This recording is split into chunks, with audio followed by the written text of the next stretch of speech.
وكان رضي الله عنه مهتما بأمور الرعية صغيرها وكبيرها. خرج ذات ليلة إلى حرة المدينة ومعه مولاه أسلم، فإذا نار تسعر، فقال: يا أسلم، ما أظن هؤلاء إلا ركبا قصر بهم الليل والبرد. فلما وصل إلى مكان النار إذا هي امرأة معها صبيان يتضاغون من الجوع، قد نصبت لهم قدر ماء على النار تسكتهم به ليناموا. فقال عمر: السلام عليكم يا أهل الضوء، وكره أن يقول يا أهل النار. ما بالكم وما بال هؤلاء الصبية يتضاغون؟ قالت المرأة: يتضاغون من الجوع.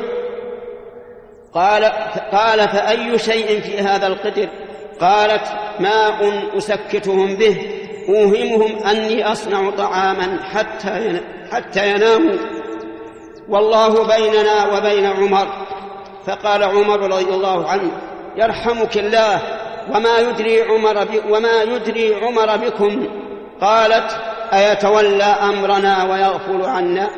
فبكى عمر رضي الله عنه ورجع مهرولا، فأتى بعجل من دقيق وجراب شحم، وقال لأسلم يعني مولاه: احمله على ظهري.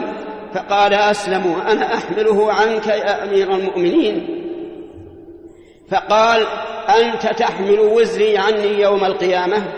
فحمله عمر رضي الله عنه حتى أتى المرأة، فجعل يصلح الطعام لها، وجعل ينفخ تحت القدر والدخان يتخلل من لحيته حتى نضج الطعام، فأنزل القدر وأفرغ منه في صحفة لها، فأكل الصبية حتى شبعوا وجعلوا يضحكون ويتصارعون. فقالت المرأة: جزاك الله عني خيرا، أنت أولى بهذا الأمر من عمر. فقال له عمر: قولي خيرا،